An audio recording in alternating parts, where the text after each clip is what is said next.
Estamos aqui reunidos mais uma vez para a nossa formatura matinal.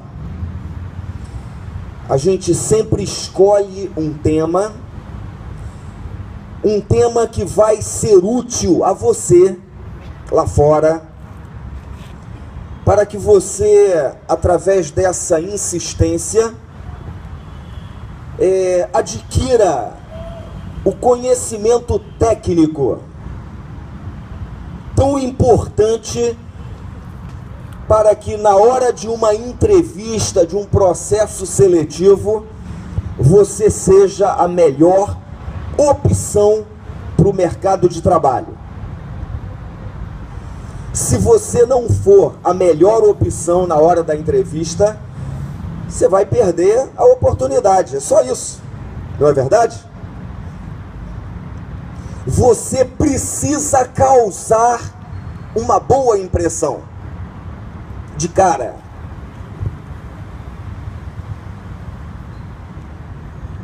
A gente nunca vai ter uma segunda chance de causar uma primeira boa impressão. Nunca, não é verdade? Então eu tenho que causar uma boa impressão de cara. Eu nunca terei uma segunda chance de causar uma primeira boa impressão. E a primeira impressão é a que fica, não é verdade?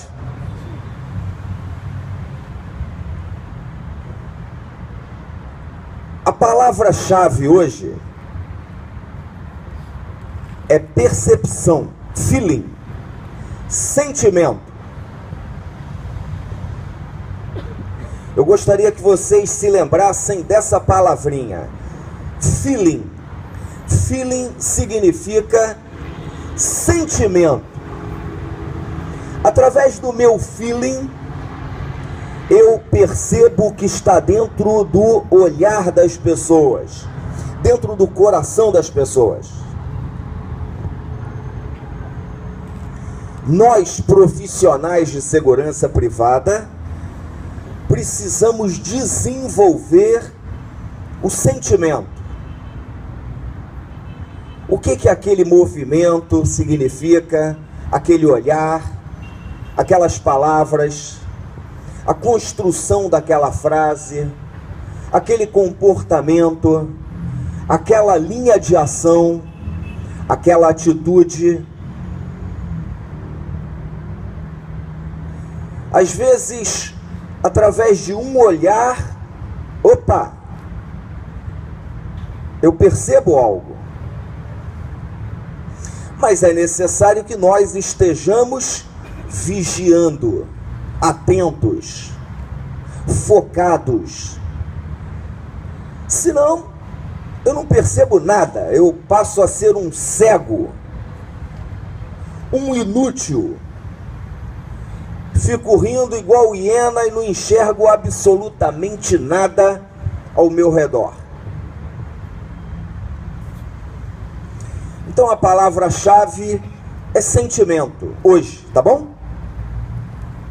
Conta a história que um discípulo com seu mestre, nas andanças pelo mundo, eles chegaram a um lugar bastante pobre, um lugar miserável, mas já estava anoitecendo, eles não podiam prosseguir viagem, era perigoso.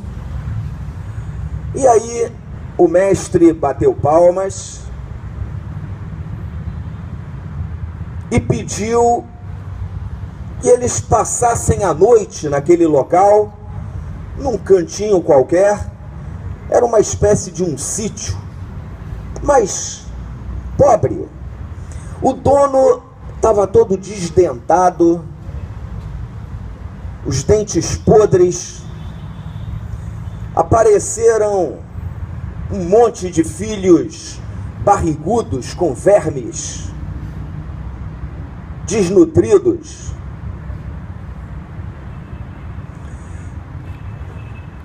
O dono daquele lugar miserável atendeu prontamente o pedido do mestre E o mestre, antes de se recolher, fez a seguinte pergunta: Senhor, como vocês conseguem viver num lugar tão ruim, um lugar tão miserável? Meio antipático, né?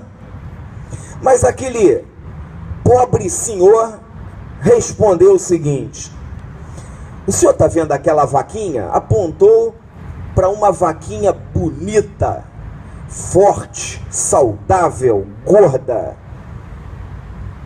cheia de leite. E ele falou: aquela vaquinha nos dá tantos litros de leite todos os dias. Nós consumimos parte para não perecermos, e o que sobra a gente faz iogurte, coalhada, e a gente vende ali no povoado vizinho, e a gente vai levando a vida como Deus quer. O mestre ouviu a história, agradeceu a história, se retirou, porque eles teriam que levantar bem cedo na madrugada seguinte, não é? Antes de deitar, o mestre e o discípulo tomaram um pouquinho do leite, levantaram-se bem cedo para seguir viagem, continuar as suas andanças pelo mundo. Mas antes deles saírem, o mestre chamou o discípulo e falou: pegue aquela vaquinha e empurre-a precipício abaixo. O discípulo sorriu, achou que era uma brincadeira do mestre, só que o mestre não estava brincando. Ele foi implacável na ordem. E o discípulo, muito assim, constrangido, pegou a vaquinha e empurrou a vaquinha precipício abaixo. E eles foram embora, seguiram o destino. O discípulo não se perdoava por ter cumprido uma ordem tão absurda. Mestre, eu não consigo entender. Durante 5 longos anos, o discípulo se martirizava com aquela situação. Não conseguiu suportar a pressão, não é? Abandonou o mestre, pegou um dinheirinho, juntou um dinheirinho e resolveu retornar àquele lugar miserável. Obviamente, para comprar uma outra vaquinha, pedir perdão. Quando ele chegou ao local, ele ficou ainda mais triste, porque naquele lugar agora tinha uma mansão com campo de golfe, quadras, piscina olímpica, um monte de guarita ao redor com profissionais de segurança.